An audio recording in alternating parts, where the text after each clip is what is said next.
Breaking news, a break in the case that has the Big Mac Bridge shut down on the southbound lanes. Let's go to the news conference live. We believe arrests have been made. Let's listen in. Female has been charged with 2 felony counts of obstruction of justice.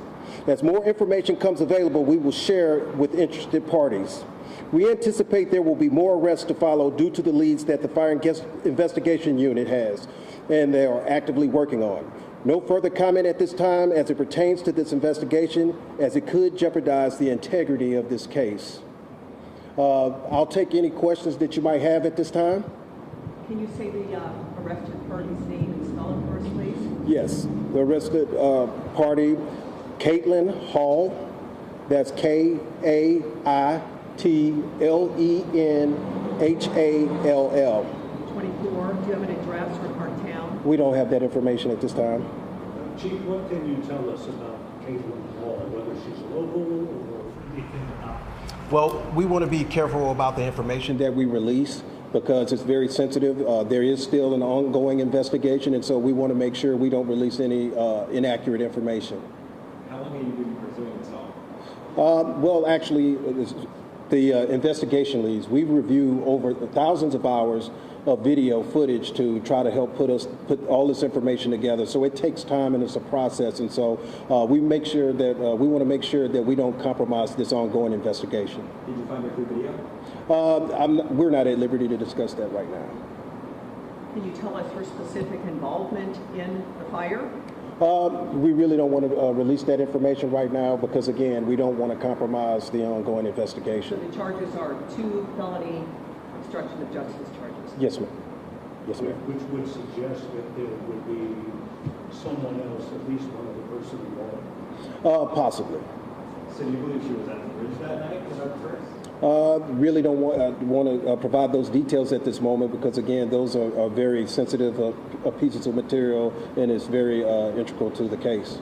Was this a group effort involved in this? Should expect more arrests? Just how many people do you think are involved in this? What I will say is possibly multiple individuals involved. There's a device there that 4 people were arrested already.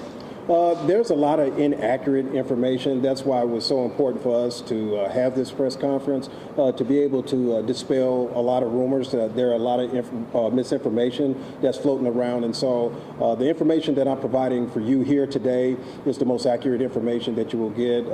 I receive updates around the clock. And so it's moving very fast, and we're very confident in the steps that we're taking. And so it's very important for us to get in front of the media and dispel these false narratives.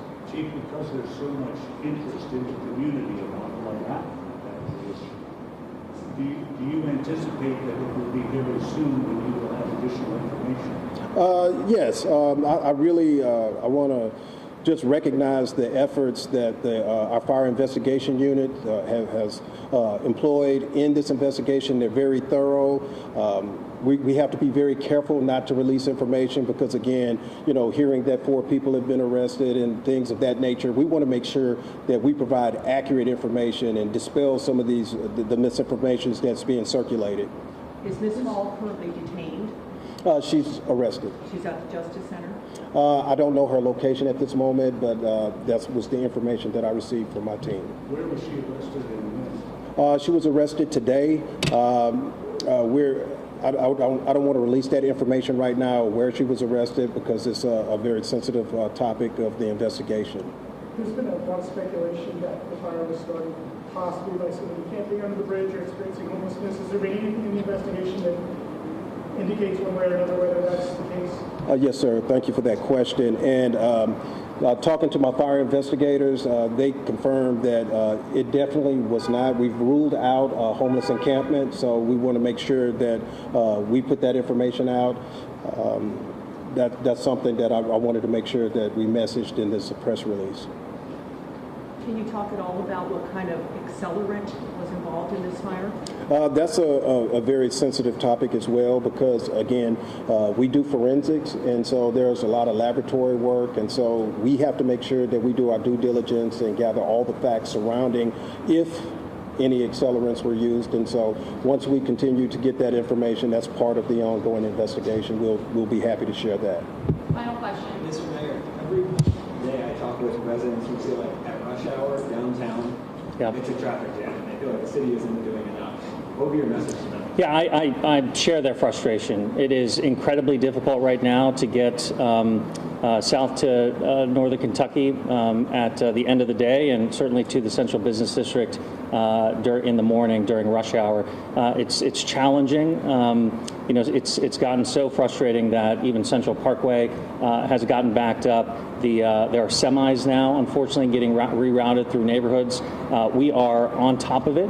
DOTE and our police department have been monitoring hotspot intersections to try and alleviate some of the congestion. Unfortunately, given the process of repairing the bridge, this is a challenge that is going to be with us for a little while longer, and so we're devoting more resources with CPD and under Chief Thege's leadership in order to try and help alleviate some of those concerns.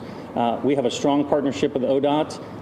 The northbound lanes are hopefully going to be opening up soon, and we have no reason to believe they won't be able to hit the deadline that they put out there. I do want to say thank you on behalf of myself and City Manager Long for the incredible work of our fire department and specifically our fire investigators. As the chief mentioned, they have been poring over evidence and videos, hours and hours of evidence that led to today's arrest. We have other strong leads, and we expect to have more announcements here in the following days. But this is a testament to our public safety employees, their professionalism, their talent, and their commitment to public service. Thank you. Let me clarify. What I said was, in addition to the video and all of the evidence that they have been reviewing over the thousands of hours that they've really been working on this around the clock since the incident happened, that professional investigation led to this break in the case. And from this break, we are confident we will be able to apprehend the folks ultimately involved. I do want to reiterate, this is the most accurate and correct information coming from the chief. I also want to reiterate that we have ruled out a homeless encampment and that we are closing in on the perpetrators, and we will hold them accountable. Thank you.